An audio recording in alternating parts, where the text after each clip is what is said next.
chez Apora, bienvenue chez vous. Ce soir, c'est l'histoire de Apora raconte. Nous allons parler de la hyène et du lièvre. Il était une fois, dans un pays très très lointain, il y avait une hyène qui ne trouvait pas à manger. Et comme elle ne trouvait pas à manger, eh ben, elle avait faim.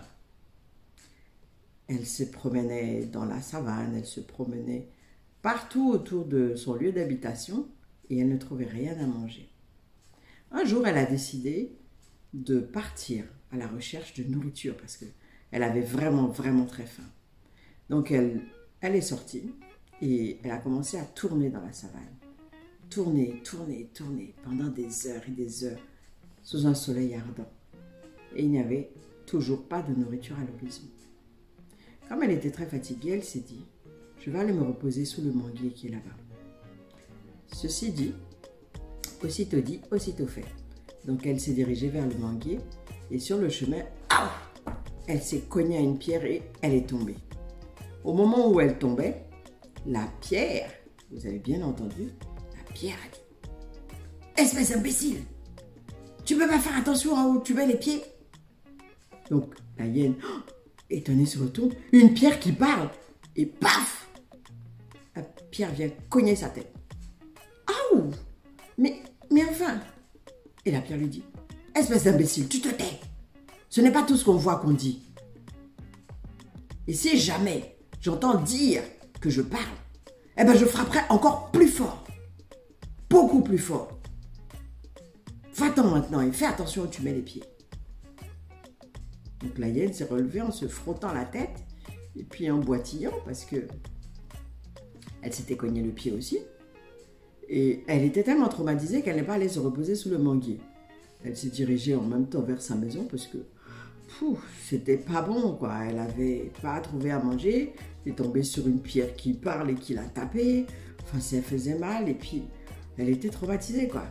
Et au fur et à mesure qu'elle marchait, en se frottant la tête et en boitillant, elle réfléchissait et elle commençait à sourire. Et le sourire s'élargissait jusqu'au moment où elle s'est dit « Je sais comment je vais manger maintenant. Je sais. » Excusez-moi. Donc, la hyène rentre chez elle et prépare son plat. Le lendemain matin, elle sort de chez elle et va directement chez la girafe. Tout le monde sait que la girafe a un long et beau cou et donc elle est très apprêtée, elle met des bijoux, enfin dans ce pays-là bien sûr, dans ce temps-là. Et donc elle est très coquette. Il va directement voir la girafe et lui dit « Girafe, tu sais quoi? J'ai trouvé une pierre qui parle. » La girafe se retourne « Qu'est-ce que tu racontes comme bêtise? » Mais non, ça n'existe pas une pierre qui parle. Et elle continue à se maquiller, à se pomponner. Donc la hyène lui dit, écoute, je vais te montrer la pierre et je te promets que si la pierre ne parle pas, je vais t'offrir une parure en or. Oui. Bon. Ok. Donc la girafe, elle est contente. Elle est contente parce qu'elle pense qu'elle va avoir sa parure en or, puisqu'il n'y a pas de pierre qui parle. Donc elle accompagne la hyène. Et elles font chemin, toutes les deux, et elles s'enfoncent du côté de la savane. Et il dit à la hyène, écoute, il lui chuchote à la hyène, pardon, il dit à la girafe, tout doucement bien sûr, il lui chuchote, écoute girafe, tu vois le caillou qui est là-bas, ben, c'est la pierre qui parle. Tu t'approches d'elle et tu lui dis, bien fort, pierre qui parle. Mais elle le dit en chuchotant, tout doucement à l'oreille de la girafe. Donc la girafe, elle y va.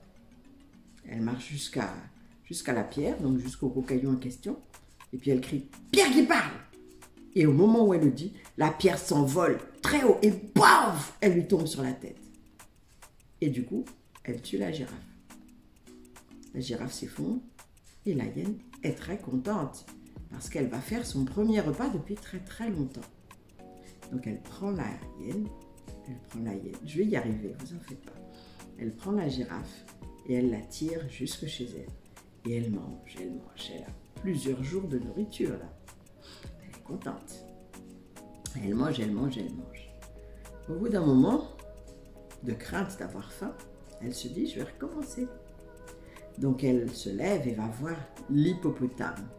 L'hippopotame qui est lui-même en train de manger parce que tout le monde sait que l'hippopotame est un gros gourmand. Donc elle arrive chez l'hippopotame et lui dit, écoute hippopotame, j'ai découvert une pierre qui parle. Donc l'hippopotame, incrédule, lui dit, mais non, arrête de me raconter des salades, ça n'existe pas. Les pierres ne parlent pas. Donc il lui dit, mais si, j'ai trouvé une pierre qui parle. Et d'ailleurs, je vais aller te la montrer. Viens avec moi. Si jamais je mens, je t'offre toute la nourriture que tu pourras manger pendant une semaine. L'hippopotame se dit, c'est toujours pour apprendre. La nourriture gratuite, abondante. Bon, c'est pas dit qu'il l'a payé, mais la nourriture abondante, c'est alléchant. Et donc, il accompagne la hyène. Et chemin faisant, on se m'étonnerait que l'hippopotame marche comme ça, mais voilà, il se dirige vers l'endroit où se trouve la pierre en question. Et quand ils se sont approchés de la pierre, comme d'habitude, la hyène chuchote à l'oreille de l'hippopotame. Tu vois là, le gros caillou qui est là-bas. Tu vas te mettre en face de ce caillou et tu cries « Pierre qui parle !» Tu vas voir. Elle va parler. Et donc l'hippopotame, bon, la hyène a parlé tout doucement, elle n'est pas folle. Donc l'hippopotame, lui, il y va gaillardement. Pliqui-ploco, pliqui-ploco. Et il se plante devant la pierre et il crie « Pierre qui parle !»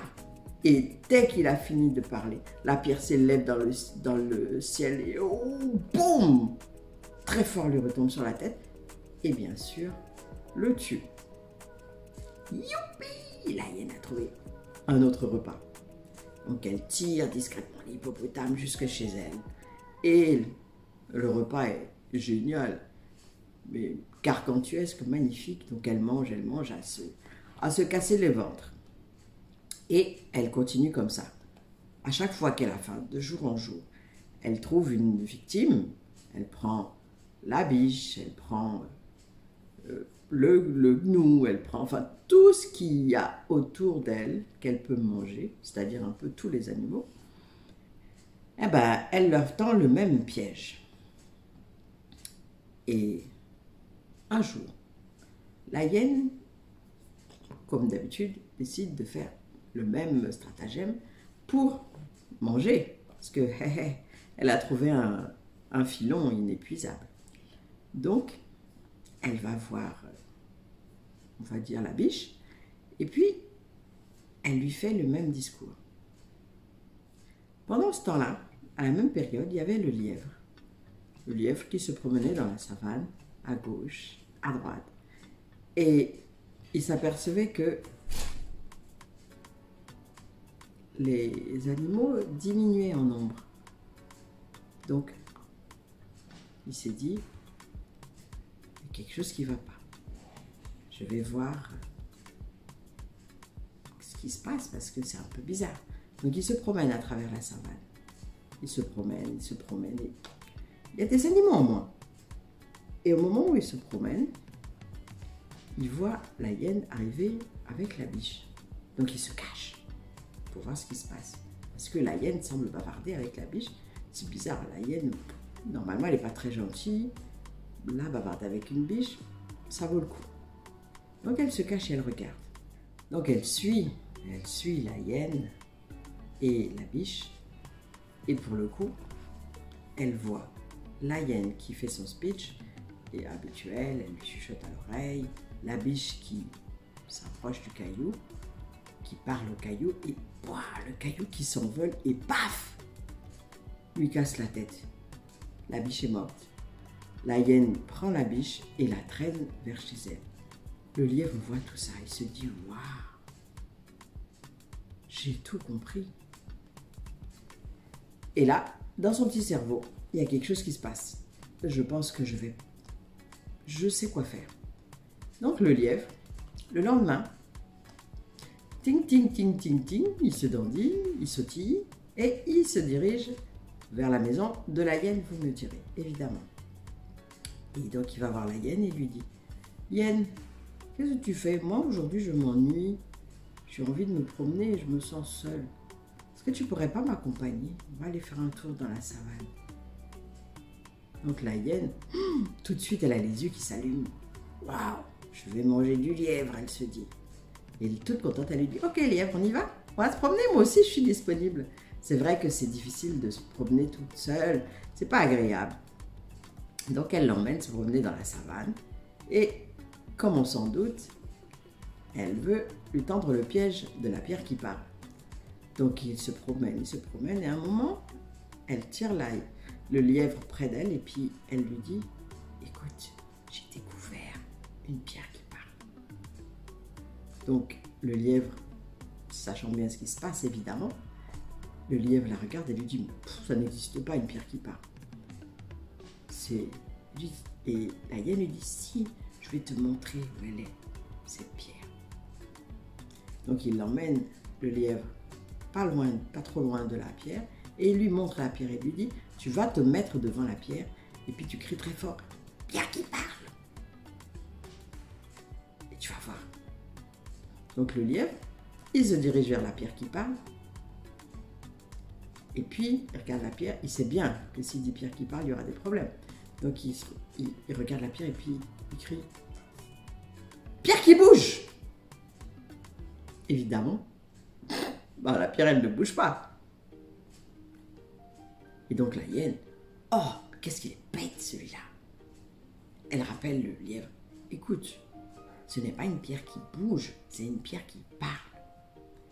Et donc le lièvre lui dit, ah, une pierre qui raconte des histoires, ah ok, d'accord, ouais, ok. Donc il y retourne, il se met devant la pierre et il crie, pierre qui raconte des histoires! Évidemment, la pierre ne bouge pas. Donc là, la hyène s'énerve, elle se rapproche du lièvre et elle lui dit, tout doucement, évidemment, elle n'est pas folle, écoute, je n'ai pas dit que c'était une pierre qui racontait des histoires, tu dois dire pierre qui parle. Et elle lui chuchote tout doucement dans l'oreille, pour ne pas que la pierre entende, évidemment, parce qu'ils ne sont pas très loin de la pierre. Et le lièvre se retourne. Je n'entends pas du tout ce que tu me dis, tu parles trop bas. Donc la hyène recommence en parlant un peu plus fort. Et là, le lièvre se met le doigt dans l'oreille. Mais non, je n'entends pas du tout ce que tu dis. Qu'est-ce que tu racontes? Et la hyène s'énerve, elle dit, mais je t'ai dit que c'était une pierre qui parle! Et évidemment, au moment où elle a crié pierre qui parle, la pierre, le gros caillou s'est envolé et est retombé, devinez où? Ah bah sur sa tête. Donc, la hyène est morte. Le lièvre, il a tiré la hyène jusqu'au village et il a crié sur la place du village, venez, venez, venez voir, venez que je vous raconte ce qui se passait, venez, vous allez savoir pourquoi vos parents disparaissaient et tout et tout. Et donc tous les animaux viennent et elle leur raconte l'histoire. Elle les emmène même jusqu'à la pierre et elle leur dit, attention, plus personne ne dit ce que je vous ai raconté de l'autre côté, sinon vous serez tués. Donc, deux valeureux animaux ont pris le gros caillou, l'ont placé dans un coin, ils ont fait une grande barrière autour pour que personne ne trébuche et ils ont fait la fête parce qu'ils étaient débarrassés d'un caillou dangereux et puis ils étaient débarrassés de la hyène qui mangeait tout le monde en racontant des histoires. Vous voyez, ce ne sont pas toutes les histoires qu'on vous raconte qui sont bonnes à écouter, bonnes à suivre. Ce n'est pas tout ce qu'on voit qu'on dit, qu'on raconte, comme avait dit la pierre. Ce n'est pas tout ce qu'on dit qui est vrai. Si, en l'occurrence, c'était vrai. Mais ça peut être vrai, ça peut être dangereux. Donc, attention à vos paroles. Et puis, en général, comment est-ce que je peux dire ça? Tel est prix qu'ils croyaient prendre. Voilà, c'est tout pour ce soir. Apora a fini de raconter pour aujourd'hui. Comme le veut la tradition, Animan Bunjele, la tradition Atchan bien sûr. Au revoir, à la prochaine. Portez-vous bien.